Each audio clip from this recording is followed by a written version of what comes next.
Hi, everyone. Welcome to the Boundaries and Belonging podcast, an arts-based approach. I'm your host, Magdalena Karlik. You need all the voices. To recognize someone's truth doesn't mean you have to invalidate somebody else's. No one knows everything, including the instructor. As educators, how do we support the experience of belonging in our classrooms? When you allow yourself to be as human as possible, that's when you can really connect. You are welcome to challenge where the edges are. When I'm in the classroom, I'm going to be who I am. My responsibility is to push the boundaries of what we know and what we do. This is the Boundaries and Belonging podcast, where I interview educators from around the United States who are teaching the next generation of arts-based therapists. I am so excited to welcome Emery Mikel to the Boundaries and Belonging podcast today.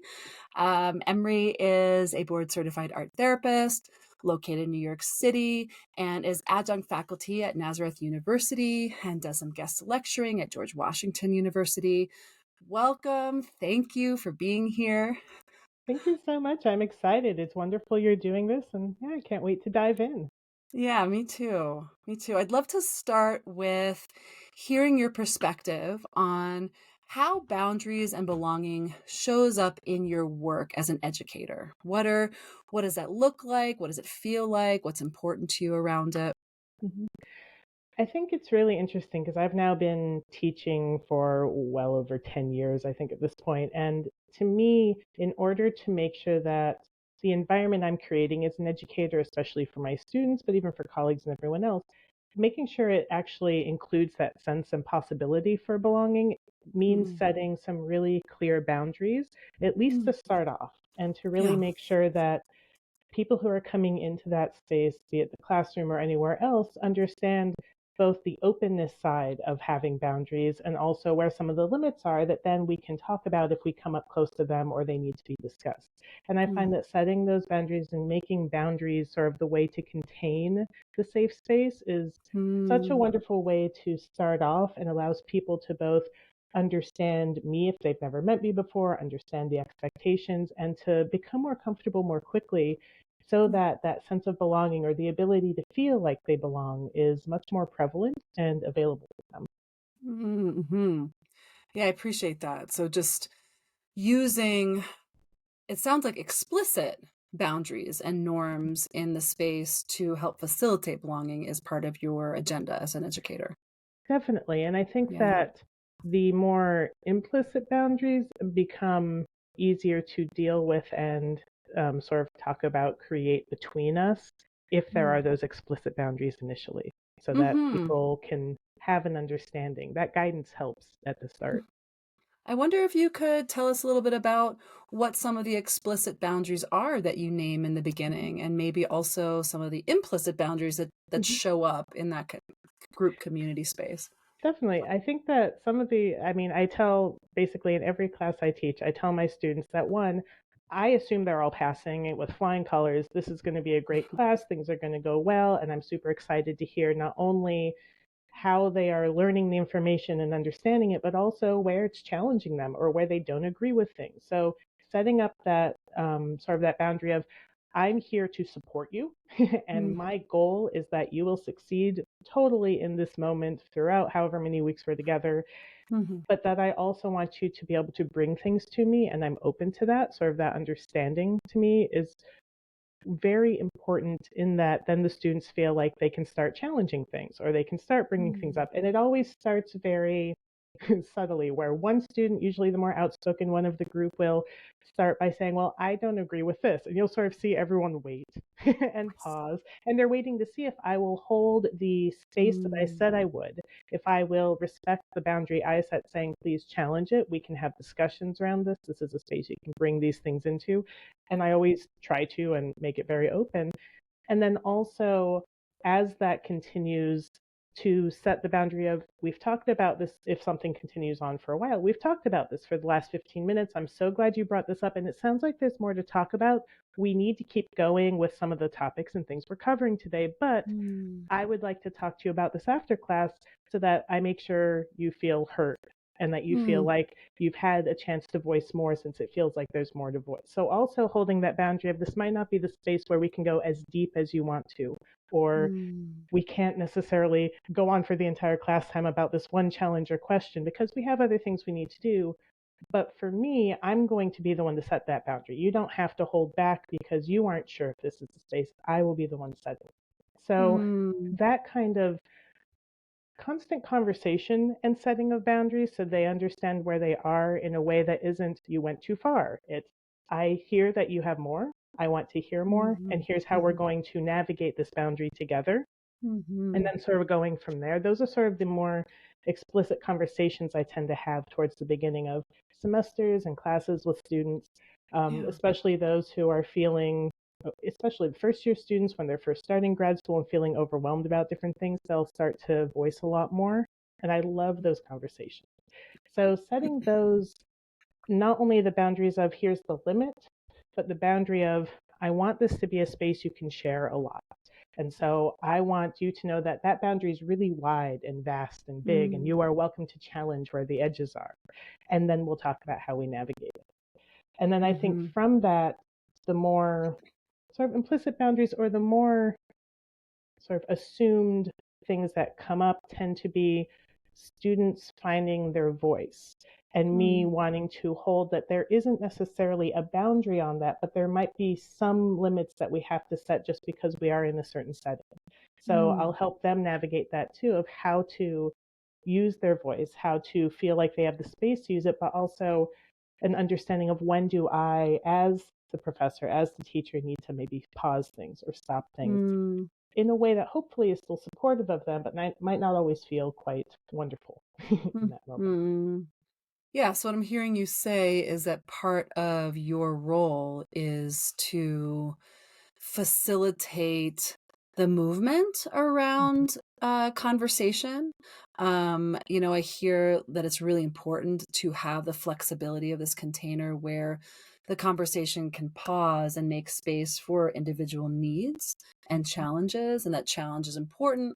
And yet there's also a flow to the course or the specific class that is also important to manage.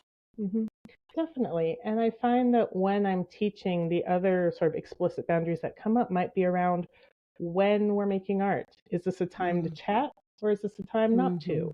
And how do we navigate that? Because sometimes it might be something they're working on together. And of course, conversations invited. And please make art while you're figuring this out and talking to each other.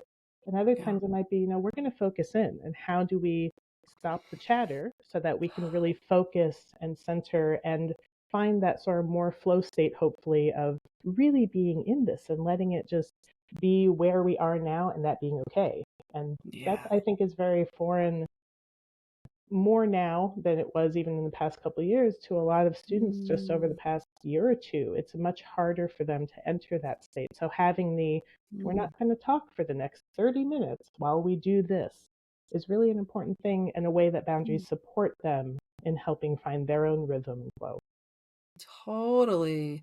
So I'm hearing you making the connection between silence and like going inside and then experiencing the flow state and perhaps manifesting the third, right? Coming through the art process.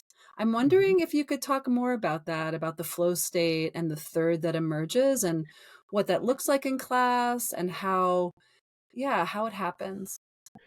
Yeah, I think it's really amazing and this is with social media, technology, all the different ways we can access so much. I feel like a lot of students come into programs and classes having not really experienced a flow state throughout most of their lives, because as soon as it starts to happen, they get either distracted or are like, oh, I should focus on something else. So in my classes, what I try to do is really create more time for that to happen than I think I used to even 5 years ago, where it's now going, instead of let's just do 10 minutes of art here, we're going to then talk about it and move to this. It's okay, here's the setup for today, and here's what we just learned about, and here's how we're now going to try to experience it.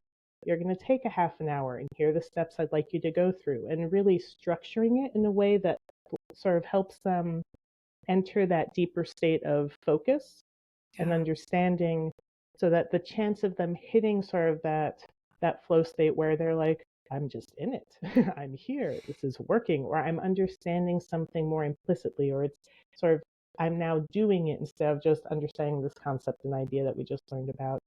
It's much more likely that that happens. And I find that it usually takes a couple classes of having moments like that be possible for people to start really hitting it. And what I usually see is by the third or fourth time that we have some sort of project or thing we're working on, some intervention they're doing, they all end up getting quieter a lot faster. And then they all sort of focus in and they're not looking around as much. And then you see them all just sort of really going into it, and they don't finish early.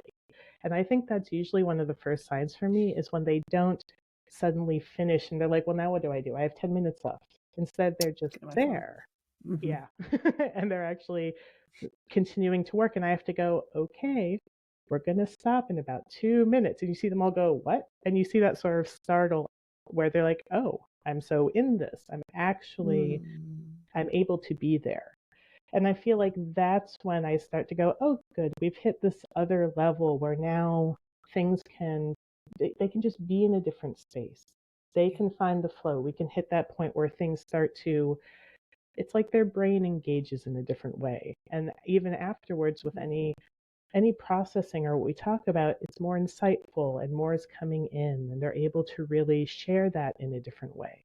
So it's really neat to see, but I feel like it really now takes them having to trust that space I'm setting up a few times, and then they start to let themselves go, and then they're there finally. So it is definitely a process, and I think setting the boundaries of that, like 30 minutes where we're going to do this, this, and this, doing that consistently allows them to trust sooner and allows them to find that state and then start to shift in a very big different way. I hear you saying that both time boundaries and repetition, you're using those two boundaries to help your students experience presence and the flow. Yeah. And I think it takes both, because that trust and focus, it takes time, especially like I feel like, I mean, I'm in my mid 40s. I feel like I grew up in a time where it was much more likely a part of life, at least on and off, that you could experience presence and existing and just being there. And I feel like now a lot of people don't. So that consistency, it's like it's exercising a new muscle for them. And they finally start to go, oh, this is how this works. By time 3 or 4, they're like, I get this. I can go there. She's asking the same thing. It's not brand new. I trust it. And it really opens something. I love hearing that. I think that ritual of creating art in a group space can help develop internal and external trust and facilitate the experience of presence. Embodied presence is just what a gift, in our arts-based education. Definitely. And I think it's just one of those amazing things that sets art therapists or any creative therapists apart, is we know how to access that in a very different way. And it's just so magically wonderful when we actually get that to then share that with others is incredible. Really, yeah. As you're talking about, I can just feel it and just feel the gratitude for that skill, because it requires, I mean, I think that we probably come into the world with it, and then there's all of these trainings and distractions, and to come home to presence and to come home to creativity is something that I'm really grateful for.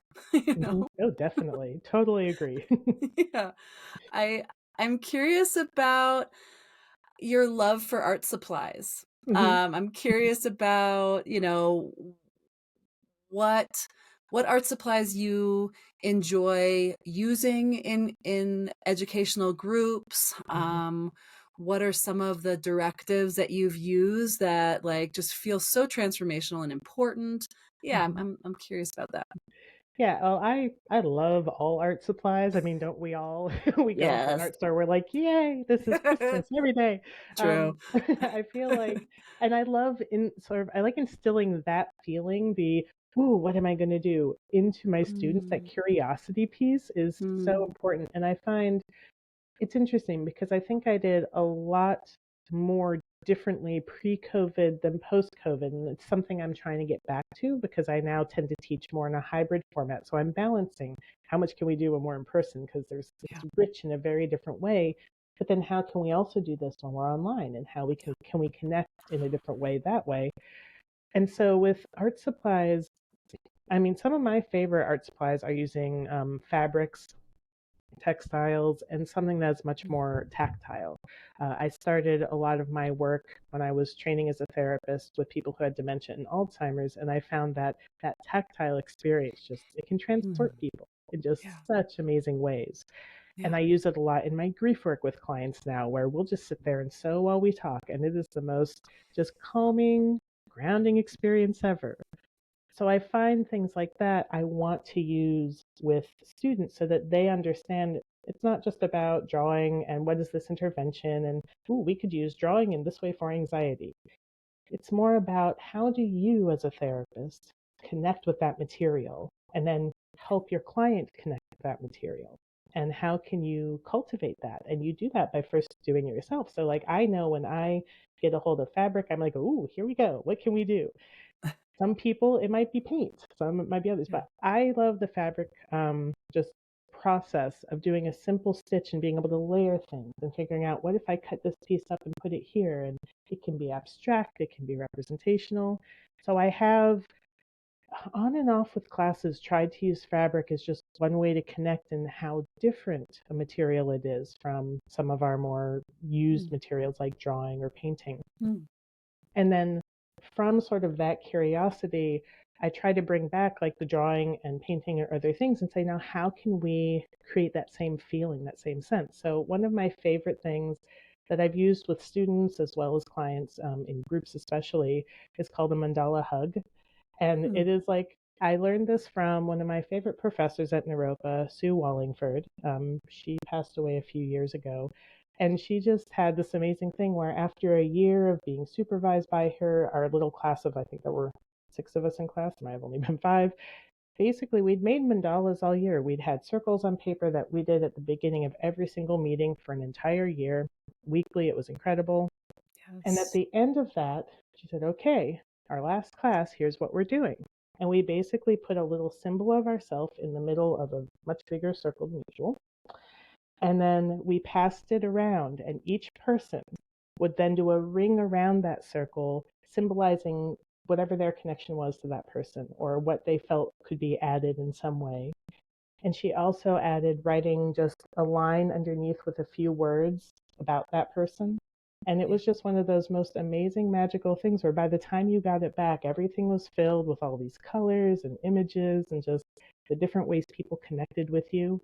So Mm, I've done that with multiple classes of students and then also with groups of clients where at the end of whatever it is, to do that where they get to create their symbol and have each of their peers create something around it that really holds them in some way is just, yeah, brings that magic and that possibility, and also that flow state of we spend a few minutes making art, we pass it to our left, we get the next one and we focus on this new person's art, and we spend a few minutes, and it just creates this rhythm that really invites that flow state in.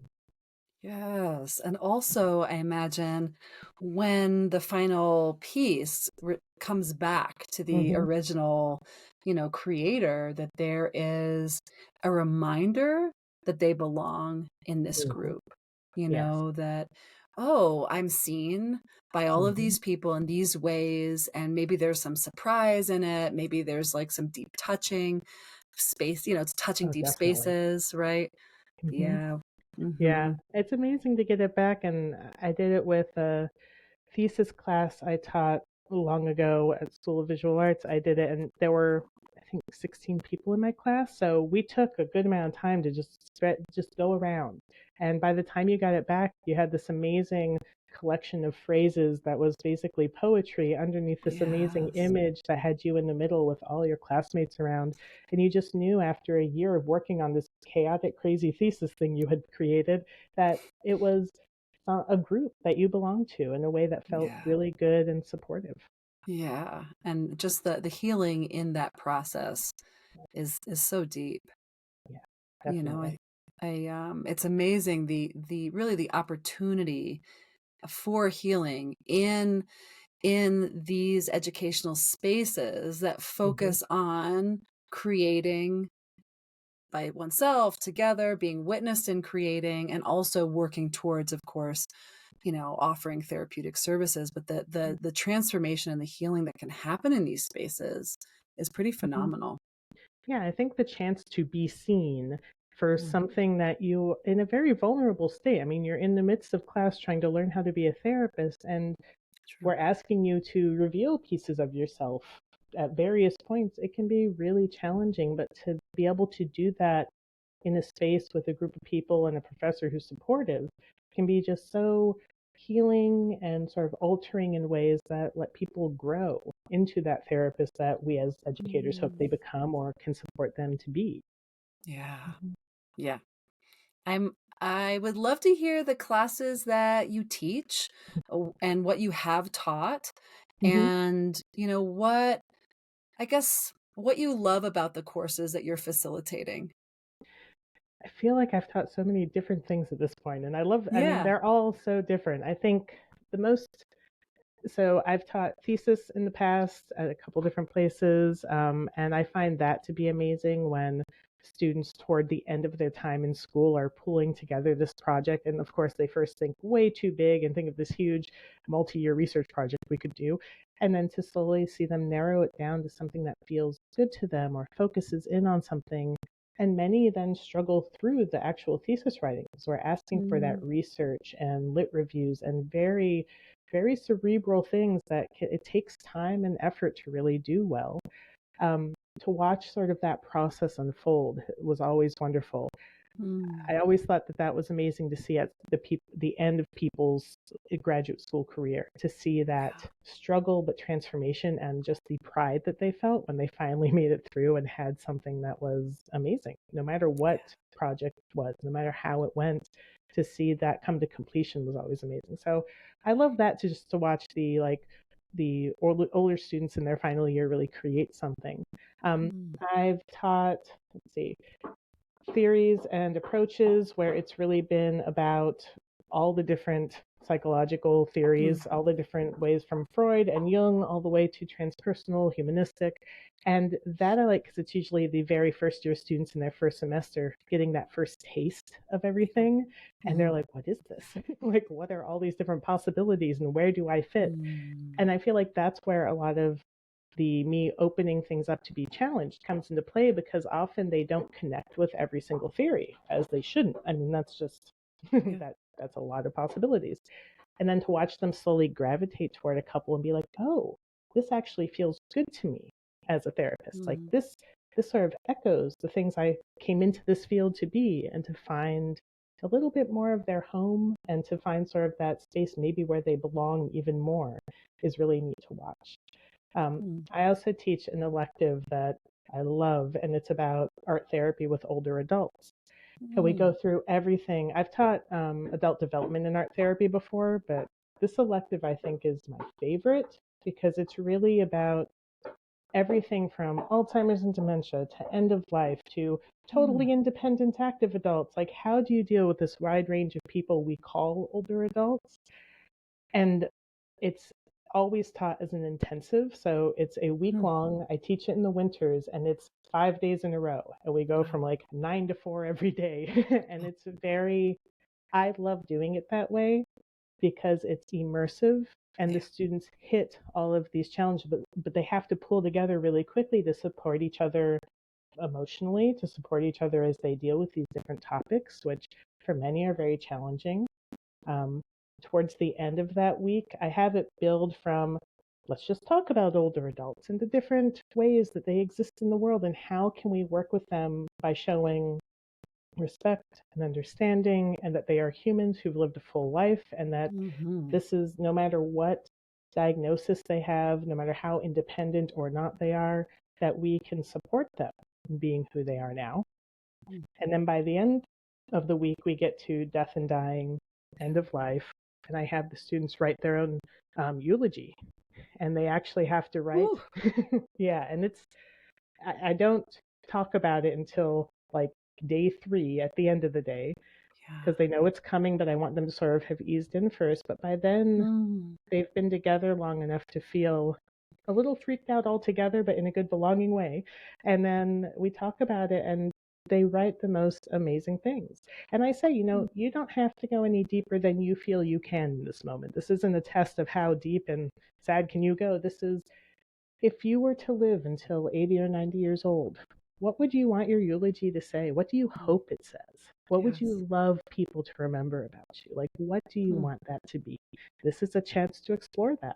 I said, you can use humor, you can be serious, it's up to you, whatever direction you want to go. And with that, they have to make an art piece that represents sort of that whole feeling and process. So they come into the last class, and I have classmates read each other's, so they have to sit there and listen to someone else reading their eulogy to them. And it's always such a transformative experience. And it works well because we've cultivated that sense of belonging, that we're all in this together. No one else is here. This is a group you've been with, and let's see where we can go with it. And it's just so meaningful every time for each student to really explore that. I bet. I mean, that sounds like an incredibly touching process.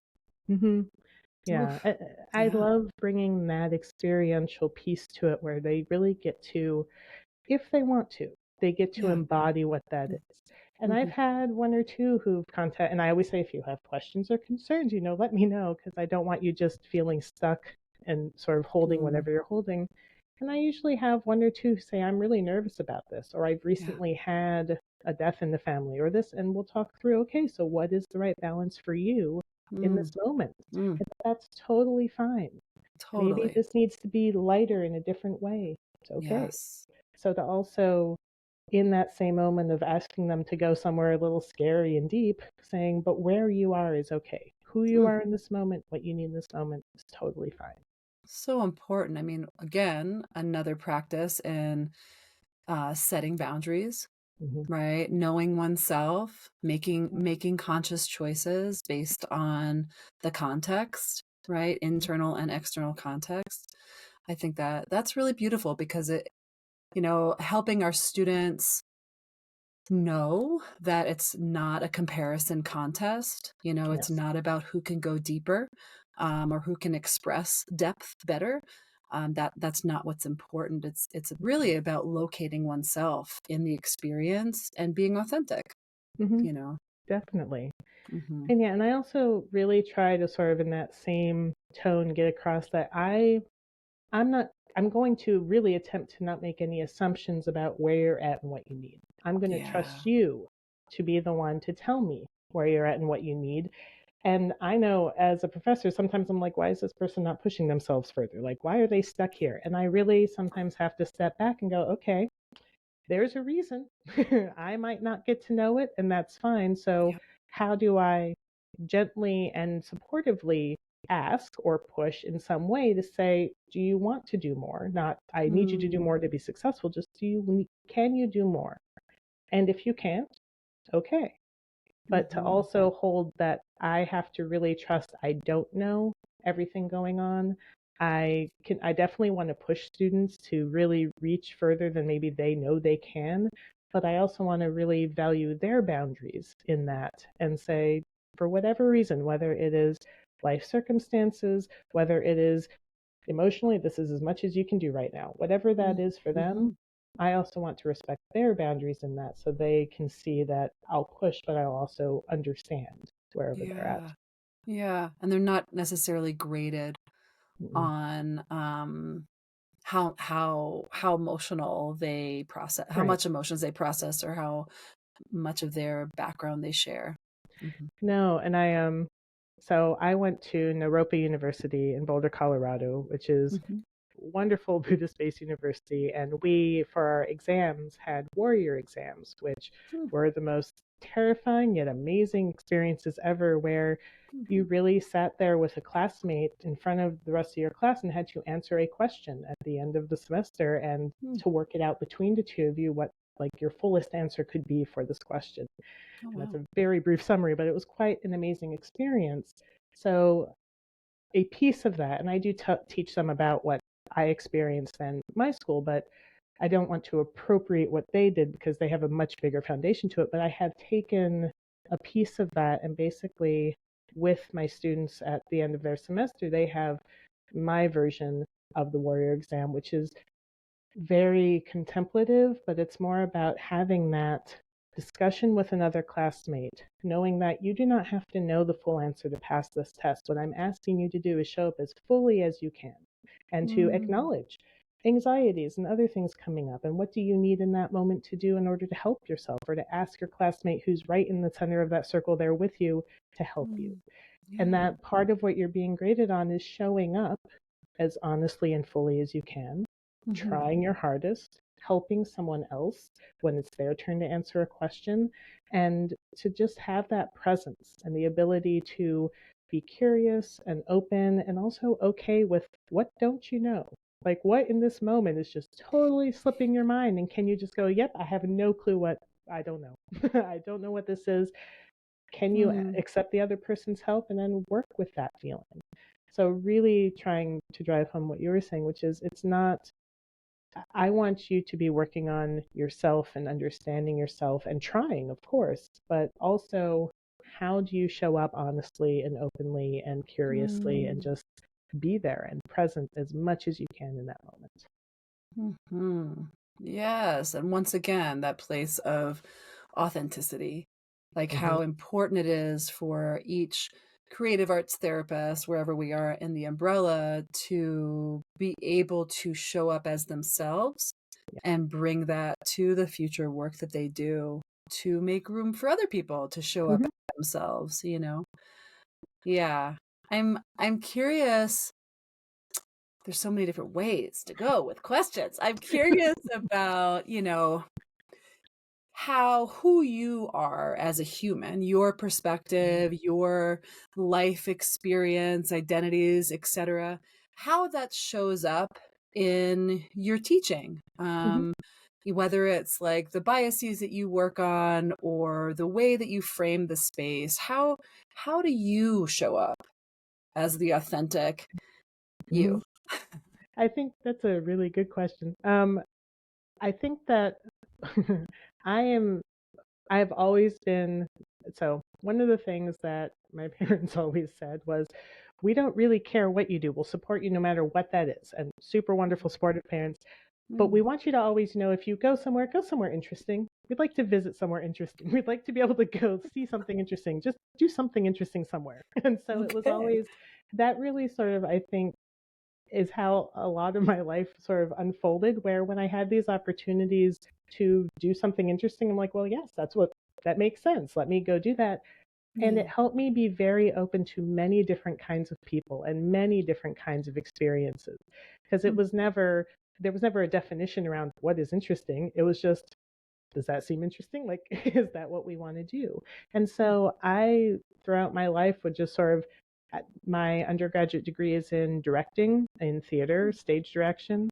When I went to college, I also then worked at a summer camp in the summers as a high-flying trapeze instructor, by accident at first. I went to be an archery and riflery instructor because I sort of knew those things, and I needed a summer job, and they needed an extra person, and I had juggling on my resume. So they're like, do you want to learn how to do this? I said, sure. That's very interesting. So I taught on and off for several summers high flying trapeze.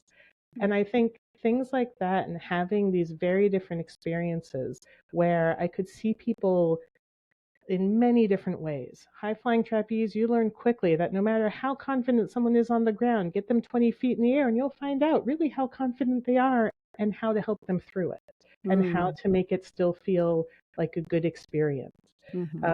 Theater directing, I mean, just working with so many different kinds of actors and people, and being able to play with scripts and characters and understand different qualities of the human experience and how do we convey that to an audience.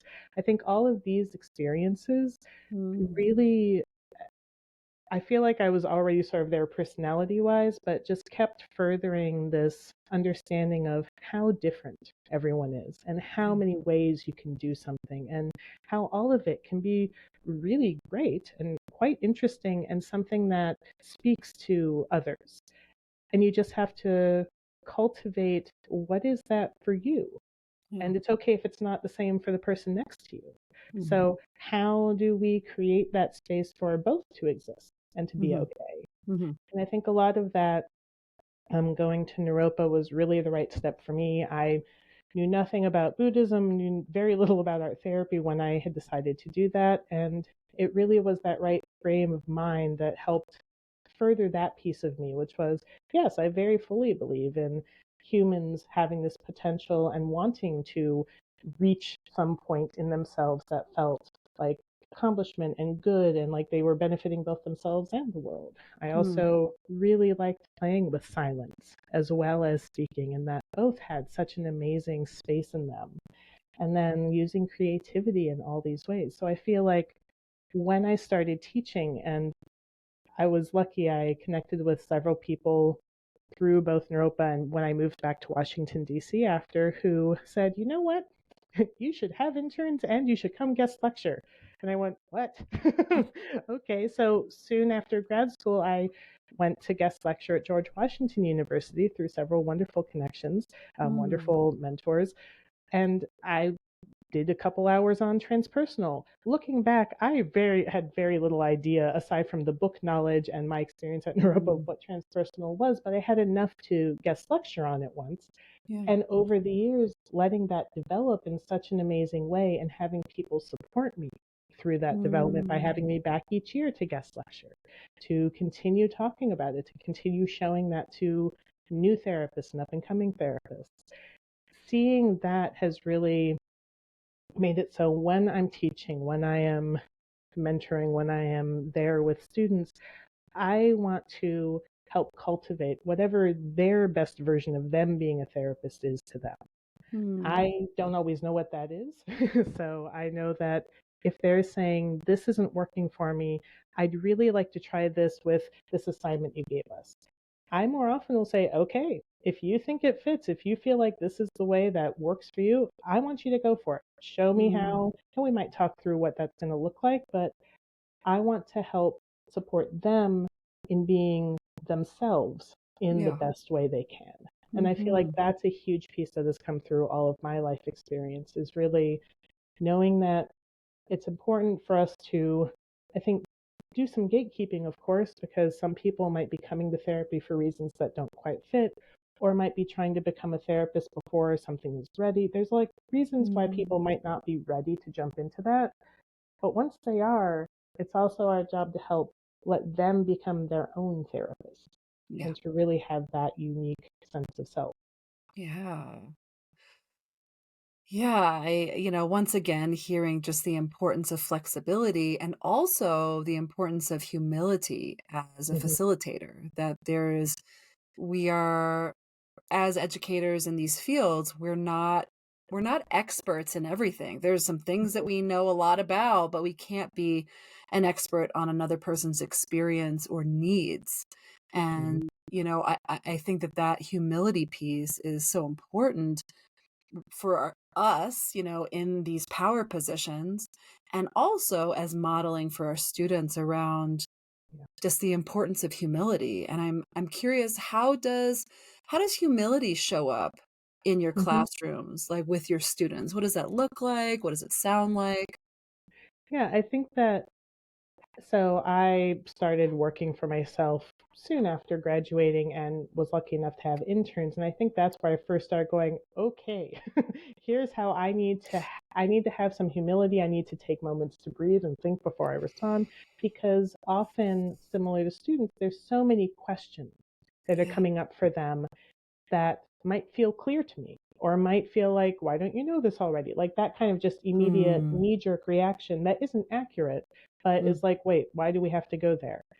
And I think that that is very important to understand, that there are going to be questions that to anyone who maybe has worked for multiple years is like, oh, this should be known. Well, no, they're in school, so this is actually where they're learning it. So instead, I need to be the one to help support them in asking these questions.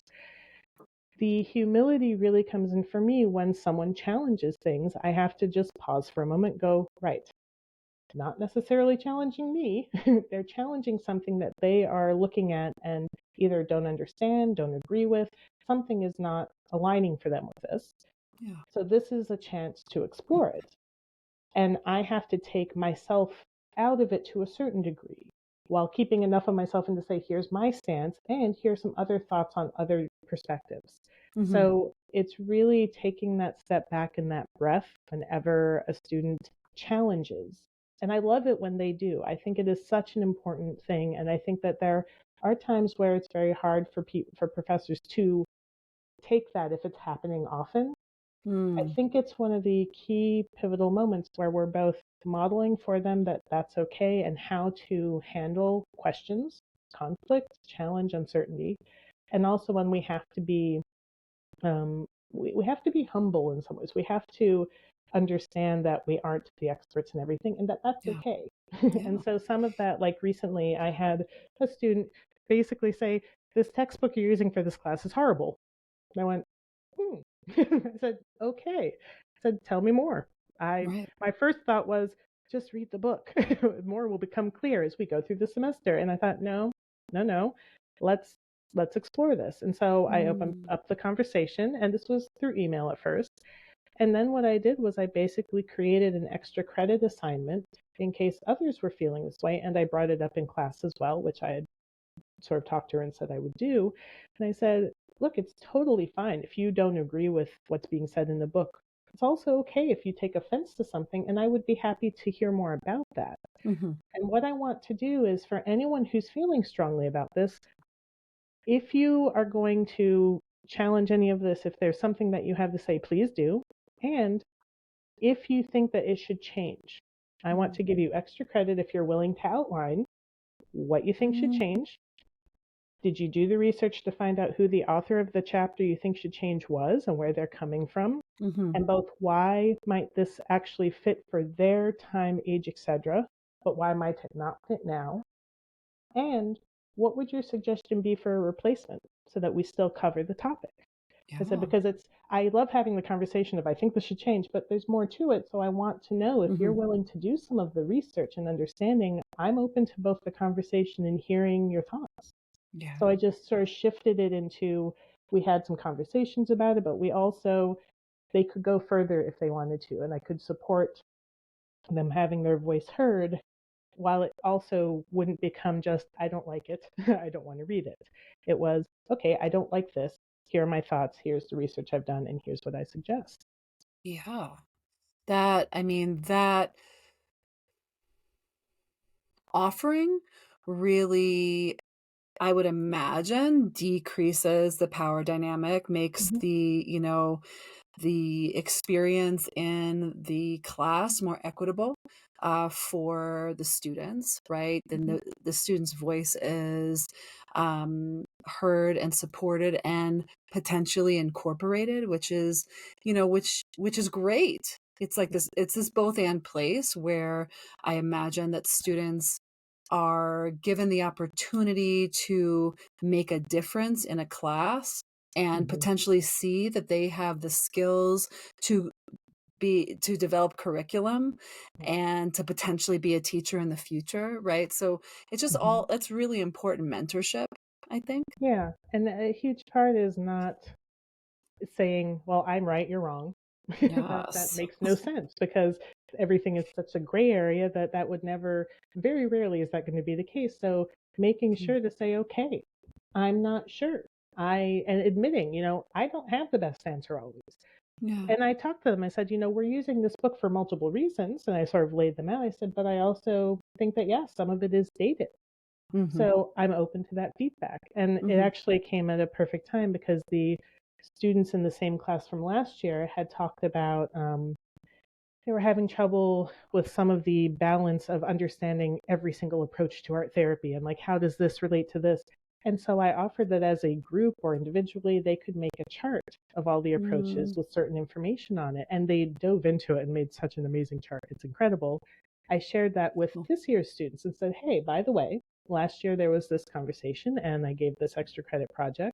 I want to share it with you in case it helps you understand what we're talking about. So they also got to see in the moment how the class from before them had impacted their ability to understand and learn in a really positive way. So yeah, I hope that by creating those spaces, it makes it so they have a voice. I'm not ignoring it. I'm not saying just go with what I already planned. I'm like, no, right now we're doing it this way for several reasons, but I'm not against doing something different. And I'm not against hearing why you think we should or what you think we should do. And that those are the conversations that I think can be very challenging, but I really love creating the space for. I love to hear too, just the making the lineage of mentorship and what's passed down from each class or each generation of art therapists and art therapists in training, just the impact of lineage over time and legacy and what being able to acknowledge it and for our students to see it and for us too to really feel it and to be humble to it. It's just so important. Definitely. And I think this has come up a few times, especially in the approaches class, because we're talking about so many different topics from so many different stages of psychology in general throughout time. One thing that we talked about is the fact that you may not, say Freud, you may not agree with concepts now, or things have been disproven and things have moved on. Well, yes, of course, because time has happened and people have studied things and we understand different things now. I said, but it's also important we understand him and where it came from, because he did start something that let us be where we are now. It doesn't mean you have to agree. And that's where we also talk about bias and the fact that Western psychology was started by many white men, and that's a fact. It's what is there. And it doesn't mean that we have to not read any of their stuff or understand them. It actually helps to understand where this came from so we can understand our own biases in how we work with people, or what approaches we're drawn to, or what ways of working we're not drawn to. Where are the gaps that we feel are still in existence and we want to help fill or work with? And how do we look at that and our own bias from what we have learned so that we can be aware and possibly change or elaborate on what's come before us? And having that base is what's important so we can jump off of there. Yes, there are many things that some of the first art therapists did that today we're like, why did they do that? Well, it's because they were the first. They were creating an entire new frontier of here's something you can do. And they were trying to prove it to people who either were supportive or not. And it was the beginning stages. And I think sort of exploring lineage through that and going, you don't have to. I feel like it's very important to understand where a lot of these ideas, concepts, ways of working with people came from, so that we see how it evolved, because that really allows us to let things evolve further and also understand our own biases, beliefs, our system that we're creating as therapists. Absolutely. I love that approach, the contextual approach. And I imagine too that there are biases of theorists and also the people that are in our group that hit at some of our wounds, when we're students. And understandably, and in those times in your classrooms when wounds are activated either interpersonally or because of the texts, and it kind of opens this place around heartache and heartbreak. It also potentially, creates like interpersonal conflict or internal conflict around what's being explored. And I'm curious, what does that look like in your classrooms? When does heartache show up? When does conflict show up? And how does that get worked in your classrooms?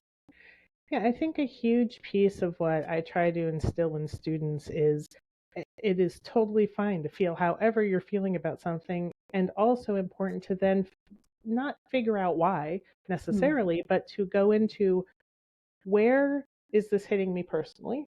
Where is this hitting me just because belief wise or theory wise it doesn't fit for me? Like on a professional level, this isn't how I would work. And to really sort out these different layers of, why is this hitting me this way? And it might not mean coming to an answer. I feel like I love when students make really direct statements like this, not that this doesn't work, but something along how they've been affected by it. Like, why would anyone work with anyone this way? Or I'll never work with this population. And it makes me happy that they say it so directly, because I can say, okay, you never have to. That part, totally fine. And what I would invite you to do is go, why? Just be curious for a moment about, for you, why does this not feel like it would be a good fit? Or what about this population or this way of working, what doesn't actually click for you? And is it because of a personal experience? Which again, totally fine. Not judging that that's good or bad, just understand, where is this coming from? Let's understand more fully, what are the details around this very strong feeling and declaration that this won't happen? Because it could happen at some point. And even if it doesn't, it's good to understand where that's coming from. So if you're in a situation where, say, a friend is working with that population, needs some support, you can understand what's yours and can set some of it aside while you also get what their perspective is. So I have sometimes very direct conversations in class about that. If someone makes that declaration, I'm like, okay, let's pause for a sec, because that's very solid, and that's your belief, and I appreciate you sharing it. So let's think about this. Can anyone else think of a population you're like, no, I wouldn't work with? And I try to personalize it and then pull it back out to the bigger picture of all the possibilities and perspectives. And also how they're usually, not always, but usually picturing one scenario that really bothers them with that population or way of working. And that there are probably 20 others or so that could also be the case. And are they open to those, or is this really a no for them? So to both pull it into the personal and give them space to explore, and if they feel like, voice some of that, and then to expand it back out to, okay, so can you see any situations where this might actually happen? And give space for, can they expand the perspective? And sometimes they can't. It's too deep or too hurt or too whatever it is, and that's totally fine. And again, respecting that boundary that maybe they can't go there right now. Yeah. But posing the question and the space to explore it creates the possibility that it will be more flexible, or be, at least bring more awareness at some point now or in the future. When I taught at Southwestern College, we had a class many years ago called Current Trends. They don't have that class anymore, Current Trends in Art Therapy. And one of the assignments that I created for the class was called the I Will Not. And it was a paper, basically, a paper and art response exploring this topic, right? What population or populations will I not work with, and why? And often by the end of this assignment, students were able to really thoughtfully speak to where they were when they were creating this assignment. And sometimes there was shifting. Sometimes there was like, well, I'm realizing that this is in part because of some of the trauma that I've experienced. And I'm concerned about how I might be triggered with, working with this population. And often it was, sexual predators. Like that was usually one of the big ones, right? And I think that work of identifying the no, like what are my no's? And I got my nose, and then let's go underneath that, right? Like let's talk more about why that's a no, and what my boundaries or my walls are around that no. Yeah, definitely. No, and so one of I think the longest running class I've taught is ethics and legal issues. And I love it. It is one of my favorites because it's all gray area. And the students come in going, I'm very scared of this. And it's in such a cognitive fear way where they're just like, ethics is scary. And you're going, okay, we'll start there, but we're going to shift that pretty quickly. But I Mhm. love that because it's peeling away those layers and going, okay, Mm. so lots of fear coming in. What are we going to do with that? Because what if ethics are actually what help you feel super supported and safe as a therapist? What if that were the view? And they all Yeah. look at me like I'm crazy the first class. And then as we go through, we slowly work on that. But it's something where I feel like it's creating, and I think this is where creativity can be Mm. so helpful. Yeah. It's using things like creativity to peel those layers away and get under the very strong feeling of fear, uncertainty, whatever it is, Mhm. so that there can be more room for exploration in a safe way. And Yeah. so, like what I do with ethics is for 5 of the key things we cover, like confidentiality, for one example. After we've talked about it in the class, Mhm. their assignment is to create creatures, and they have to create 2 creatures. And one creature Mm. represents how it looks when this goes so well. The therapist is like holding great boundaries, keeping confidentiality. The client feels good, like awesome little creature, happy, good, whatever it is. And then the other end of the spectrum, when something goes horribly wrong, what does Mm. it feel like when confidentiality is broken? To you as the therapist, to the client, like how does that feel? And what's a Mm. creature that really personifies that feeling of something has broken, the trust, the rapport, it's Yeah. not, yeah, something's gone wrong. And they basically make 2 creatures for several different topics as we go through, and then they have to Mm. create scenarios with them at the end of the class, at the end of the semester, where it's like you create a symbol of yourself, you create a symbol for a client, and then one of their assignments is with all these creatures you've made through the semester, how Mm. would you put them near you and your client, spread them out on a table, I love and it. what boundaries do you need to create? What tools do you need to create? Mm. And where do they go? Do the creatures have the tools? Does the therapist have the tools? What about the client? And so Mm. playing with visually how close are some of these creatures. Usually the ones at the happy end when things are going well are actually sitting there like with the therapist and client being all supportive. And then the ones that they're trying to like keep at a distance, they'll create these little visual boundaries of like, for confidentiality, it's like don't talk in open spaces. And like they'll create little boundaries that have these different things that help them keep the not so great feeling creatures at bay at an Mm. appropriate distance.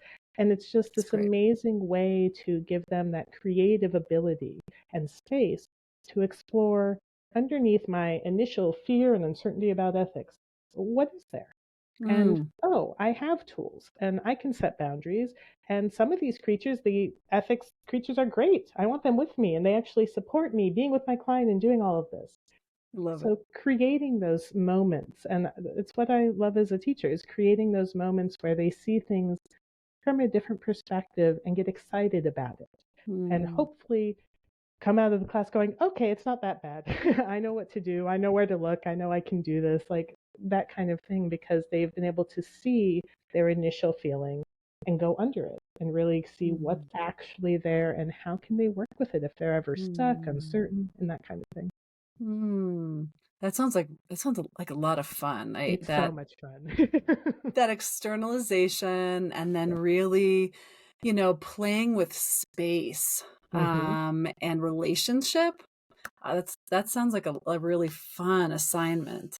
Yeah, it is. And it's something where I give them free reign however they want to create creatures. And people have made little stuffed animals for each creature. People have done Mm. drawings. Some people have done amazing anime or cartoon images. People have played with clay. One person did a whole Cool. bunch of crocheting. I mean, it's really given the free reign to really explore over the semester. It's amazing what comes out and how, as they're creating them, what they understand about their own fears, uncertainties, selves, and also confidence grows. Because they're like, I like Mm. my creatures. These are great. And they Mm. hold that because they have these little things with eyes that are happy in there. And yeah, they're really great. It's awesome. I love it. That's awesome. I'd love to, deepen into the ethics of being an educator. And, Mhm. a little while back, you brought up the concept gatekeeping, which, Mhm. it can be a controversial term because of what gatekeeping can represent in systems, interpersonally, Mhm. in countries, et cetera, et cetera. And how does gatekeeping show up in your job? You know, Mhm. what are the types of what shows up Mhm. in students that maybe make you question the timing of them being in an art therapy program and moving towards becoming an art therapist? Yeah, what does that Yeah. look like, and how do you manage it? I think that so like Nazareth University where I work has some amazing systems in place which help. And I think a huge part of gatekeeping is it can't just be one person trying to figure it out.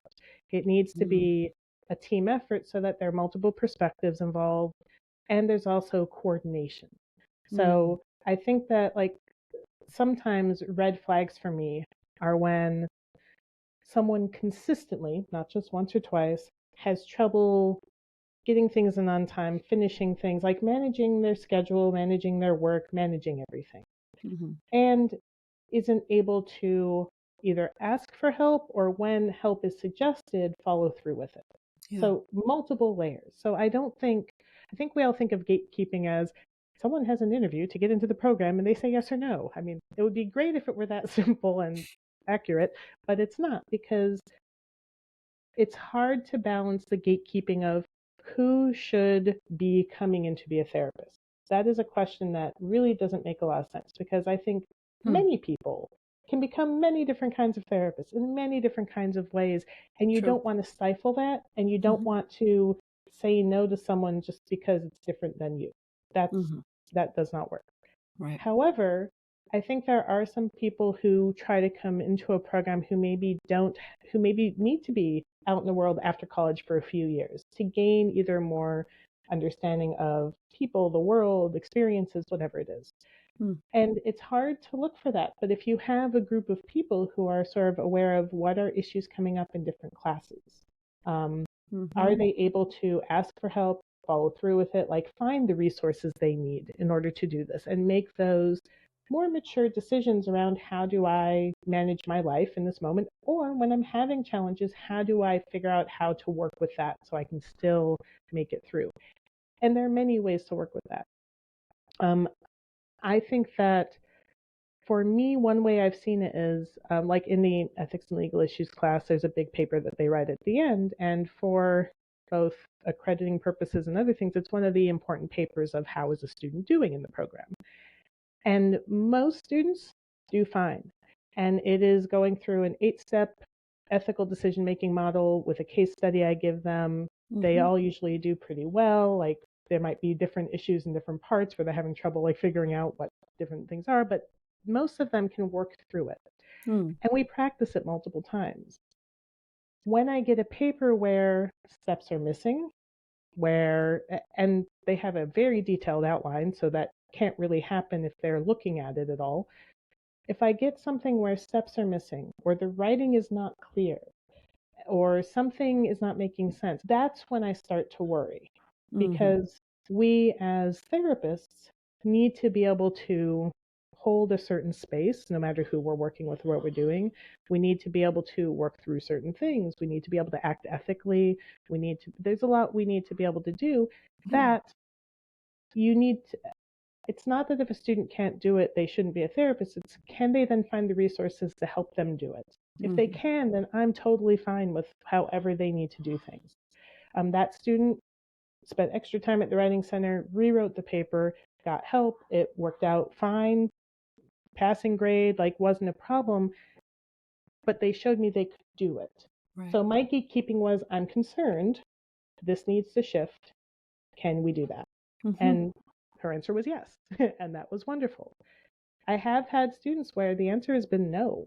Mm. And it's not up to me whether that student stays or anything. I basically then take that to either the head of the program and Mm. say, I'm concerned. Here's how I'm concerned.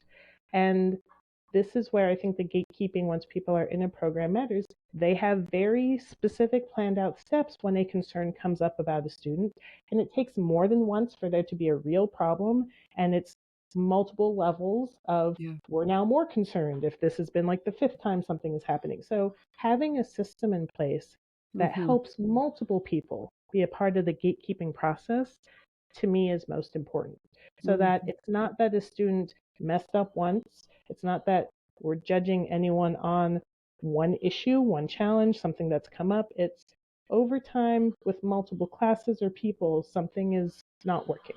And maybe either this isn't the right program or therapy isn't the right profession. Either way, they've had multiple connections with people to try to figure that out. Does that make sense? Totally.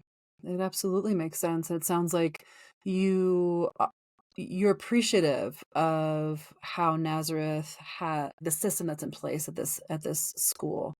That it sounds it's supportive for the student and also for the teacher who's bringing the concern, which is really an important offering.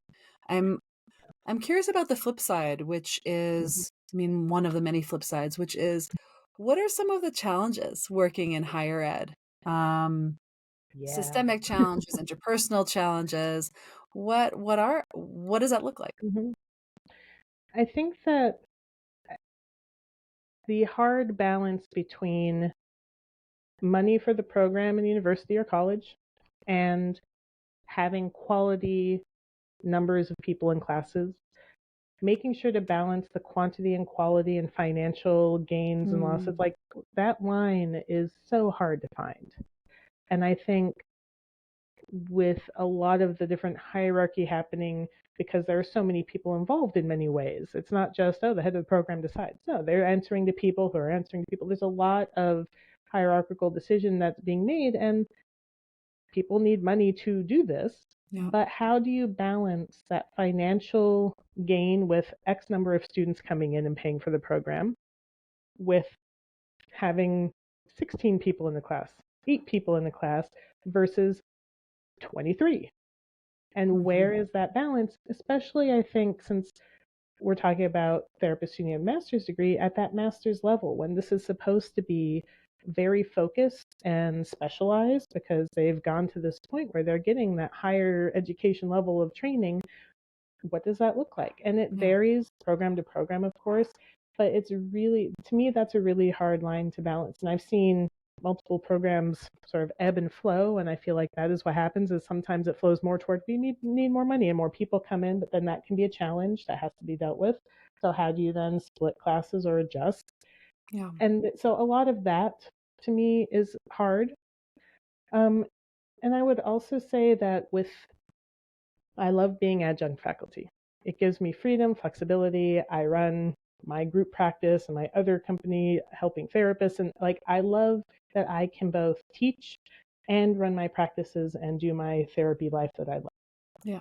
However, when almost everyone is adjunct faculty, it makes continuity between classes really challenging.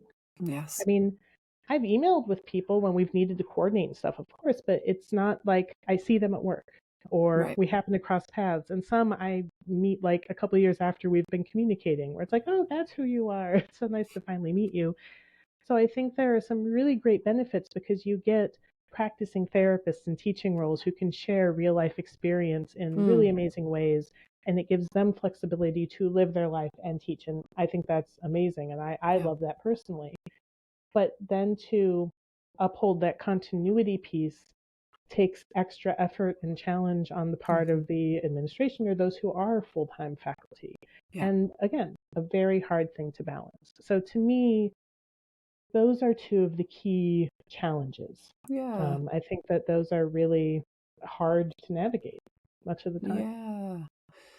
Yeah. And I hear that, part of it is how to create community in the staff and faculty in a college or a university. Yeah. Which does trickle down, right, and impact the students and the students community. Such really important considerations. Well, as a way to close, I would like to ask you about responsibility and what you know and also feel your responsibilities are as an educator in the art therapy field, to your students, to your colleagues, to yourself, like what, in whatever way that you want to answer, that would be great. Yeah, I think that for me, I really see my responsibility as nurturing and cultivating that next generation of therapists to be as individually unique as they can be, while also giving them the tools to be able to step out there and safely, comfortably work with other humans who are going through really challenging things. And for me, coming from a very different program to New York or even DC, I also see sort of my responsibility to bring that another perspective and another way of working that maybe people who trained here don't necessarily have in the same way as I got when I was out in Boulder. And so bringing that other flavor and way of existing to students to understand the other ways and how many different therapists there are out there, and how we do things so differently, and how we can be creative and curious, and how you can be yourself and be a therapist, and that's what success is really finding your way to be a therapist and help people in a way that values who you are, while also understanding the stuff that goes around it. So I think for me, it's bringing that curiosity and openness for people to be themselves, and to bring that other flavor and perspective to the profession, and also to uphold that not only when I'm teaching, but in my practice. So I'm modeling it as I'm doing my work as a therapist and someone who has a group practice and someone who trains therapists to run private practices. Like I want to uphold those things not only with my students, but there, so that if they come see me or work with me one day or come into my room, they go, oh, she really does do this. This is actually what she practices on top of what she teaches us. Thank you. Really, really important. And it's so clear that you lovingly take your work seriously. Yeah. Definitely. Thank you so much for joining me today. I feel like grounded and inspired at the same time. Yes, this was wonderful. Thank you for having me on, and I really enjoyed the conversation. Yeah, me too. Again. Thank you for listening to the Boundaries and Belonging podcast, an arts-based approach. Please tune in, subscribe, follow. We're on Instagram at Boundaries Belonging Podcast. I want to thank today's guest for their wisdom, laughter, and movement, and also a big thanks to my brother Gabriel Karlik, who's in charge of the music. See you soon, and keep creating.